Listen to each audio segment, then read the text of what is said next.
Hello and welcome. This is Eagle Eye 621, and what you see behind me is another in my super simple farm series, and this is probably the easiest fully automatic food farm that you can make. And really all it is that little footprint there right behind me and a couple of blocks underground. So let me show you the materials that you need to make it as well as build it. But with this farm you can get the various kinds of fish, as you can see swimming in there, mostly going to be cod and salmon. That will get you the food, which you can eat raw or cook it to make it a little bit better, and it will give you the occasional bone meal. You may also see some squid floating around here, which means you will also end up with the occasional ink sac. And if you build this in the right biome, you could get some of the tropical fish and puffer fish as well. Before I show you, let me ask you to take a quick moment to hit that subscribe button. A week from now will be 1 year, and I have something special planned for that. And at the end of this video, I'll show you what that is over there, as a couple of people have asked me about the various thumbnails and how those work. But that's towards the end of the video, and I will leave a timestamp down in the description in terms of that thumbnail information. But before we do that, let's just work on building the farm. You're going to need the materials in this chest, and we can get rid of these eggs.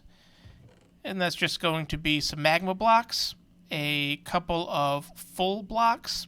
You're going to need a minecart hopper with a regular hopper and a chest, and then some rails and a way to power them. These materials are not exact numbers. You may need more or less depending on the size you want to build, but this is a good idea about what you're going to need. So let's get that into the inventory as the eggs came back. And you're going to want to build this somewhere around your main base. It just wants somewhere that's going to be loaded for a while.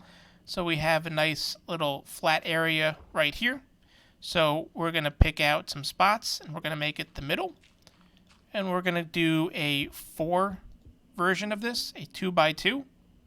You're going to want to put some full blocks like this, because you don't want the fish to just be able to walk out. You want them to get sucked in and get stuck.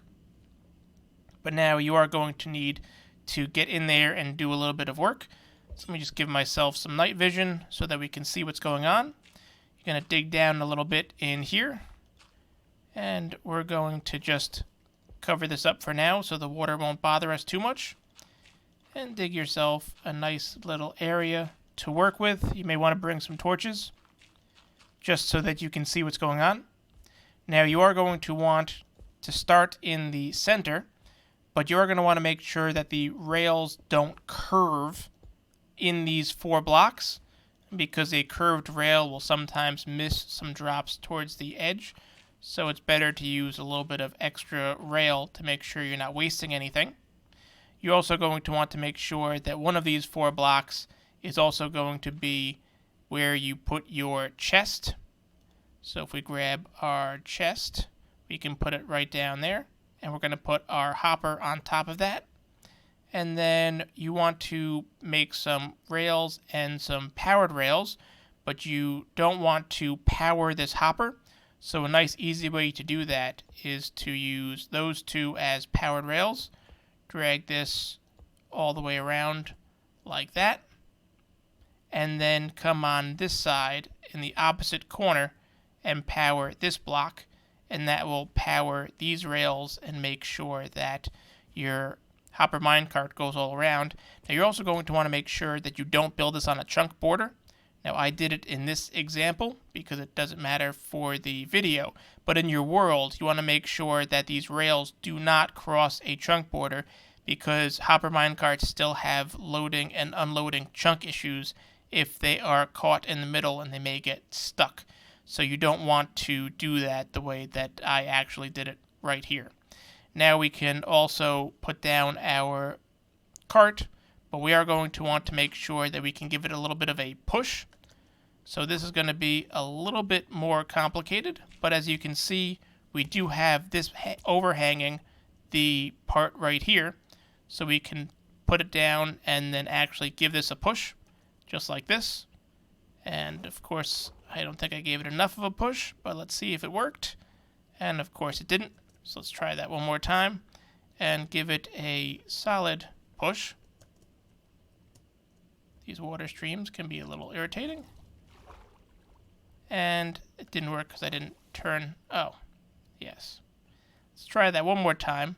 Do be sure not to let the water destroy your lever, which is why it didn't work the first time. And third time's a charm. Let's give that a push. And it does, of course, work now. And we do need to close this all back in. So now, just like this, we have our nice little farm all set up. And did we catch anything? Even just setting it up, we caught a couple of fish that you can turn around and cook, or as I said, eat raw.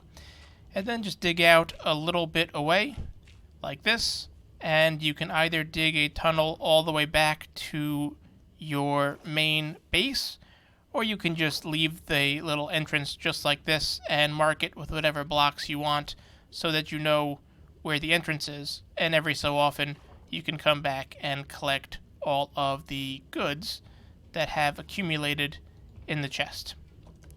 And you can of course make more than one of these if you want. You see I have this one that I just didn't hook up to a storage system that is filled with fish. And your rates will depend a lot based on how much you are in this area to keep it loaded, as well as how many spots there are for the fish and the squid to spawn in. The less water around your base, the closer all of these fish will be to your little harvesting pods. And that's really all there is to it. Now let's talk about some screenshots, because I know some people were interested in how the thumbnails work. So what you see here is a setup for how I did the thumbnail for this particular video. And the reason that the water is contained is, if you can see the black outline, I used some barrier blocks, and that's to prevent the glass from causing too many issues. It's made a recreation of this farm that I brought up out of the ground, and I also sliced it off right here so you can see that we are using some magma blocks in order to pull the fish in. And then I used some of the spawn eggs in order to just spawn a number of fish in this holding cell, and change the field of view to get a better, more dynamic angle. And the reason that it is completely surrounded by this green concrete is in order to do the image cut, so you can cut out the image and put an outline around it if you want, and put it on a different background.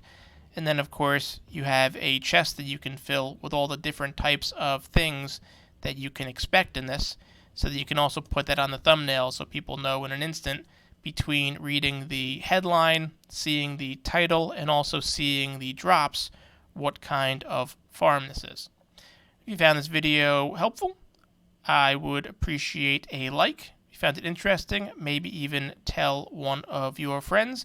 And for more videos like this, do be sure to subscribe, especially considering my 1-year posting anniversary is coming up. As I said, there is something special I have in mind for that I think you will all enjoy very much. Thanks for stopping by.